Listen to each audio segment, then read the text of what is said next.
In today's lesson, I'm going to show you a couple of tips and tricks that you're going to need in order to complete both of your projects. So sometimes you will find that you have a photo that has either a yellow cast or a blue cast or a red cast, depending on how it was shot or where or what time of day it was shot. Depending on the lights above you can make a huge difference on what kind of cast you have on your photo. So this photo right here has a yellow cast. There are many ways that you can remove this yellow cast in Photoshop, but I'm just going to show you a little quick tip. Since you already know your adjustment layers, we're going to now work with levels. If you roll over all the adjustment layers here, you can see all the different ones and what they do. Right now, I'm going to work on my levels, which is right here.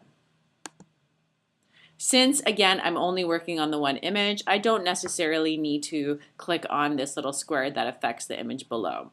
But what I do want to do is I don't want to work on RGB on all of them. I want to work on specific ones. So I'm going to work on the green one right now. And I'm going to work with my mid-tone value. So these are my highlights, my mid-tones, and my shadows. If I click to the left, you'll see that the green in the photo goes up significantly. And if I move it to the right, you can see that the green has gone down a lot. I can also play with my blue values.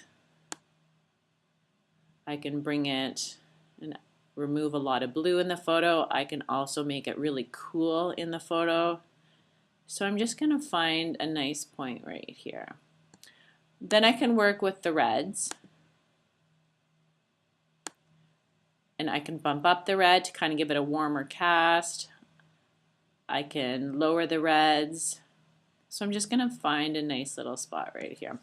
So here we have it with the level adjustment before and after. Before, a yellow cast, and after. And there you go.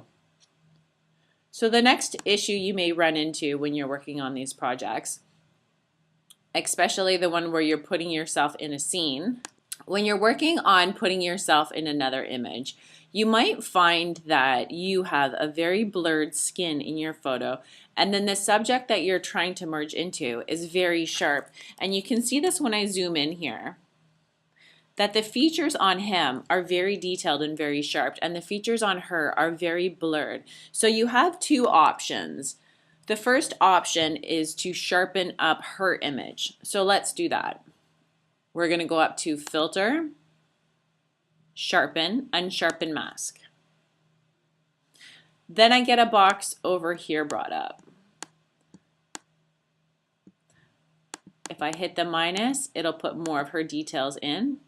If I click the plus, it zooms in. So I want to kind of see both worlds. I want it zoomed in, but not too far zoomed in that I can't see anything.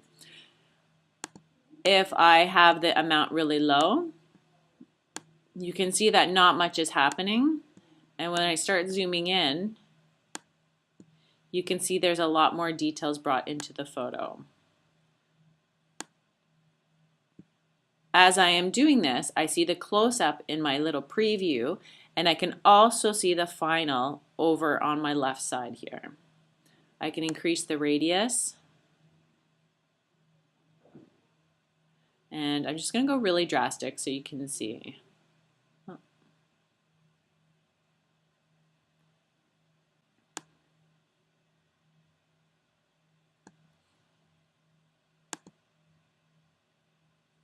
And there you go. So we have sharpened her image.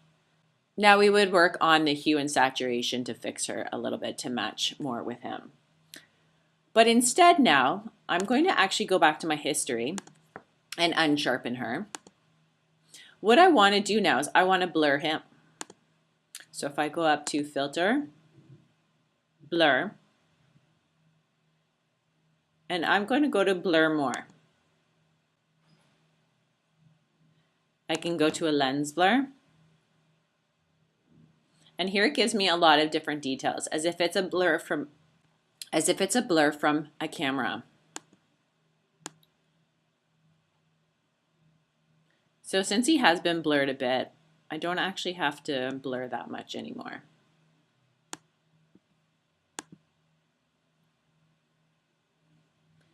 And there we go. One thing you will notice though is that the details of his eyes, his hair, his teeth, they're not quite there. We blurred his whole image, whereas the subject over here, just her face is kind of blurred. So what we can do is we can go back in our history and we can make a duplicate of him. So what I'm going to do now is I'm going to go up and I'm going to blur him. This time I'll try a Gaussian blur just to give you a different idea of what the blurs can do.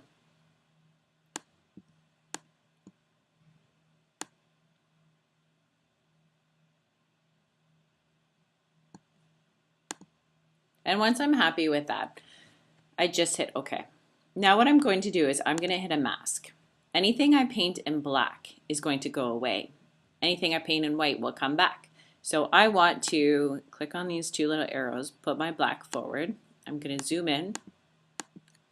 And now I'm going to paint in black all the details that I want to come back. So I'm going to go over to my brushes. I'm going to change my brush size to a blurry brush. I am going to find a brush size that works for me. And I'm just going to paint all the details back. You can also use your quick keys, which are your bracket keys. And you can go back in and bring back the details.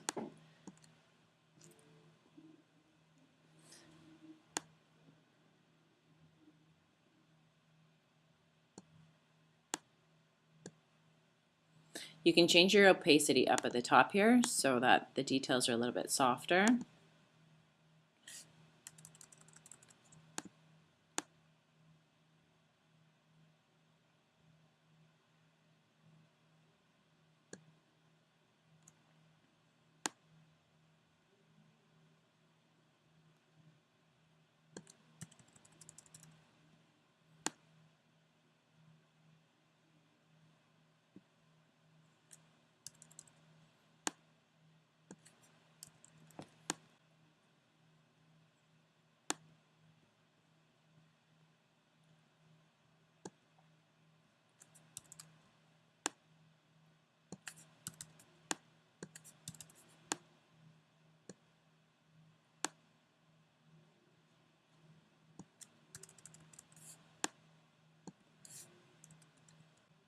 And I'm going to drop the opacity down quite a bit. I want to bring back some of the details of his eyes, but not too much.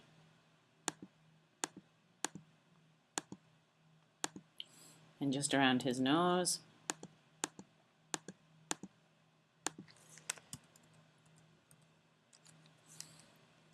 And now that I see he is a little bit sharper than her still. So what I'm going to do is I'm going to change the opacity down and I'm going to find a level that I think works for both. So the opacity, what that's doing is it's making this layer 40% opaque, which means that it is going through to this one. And I think that that works a lot better. And there you go.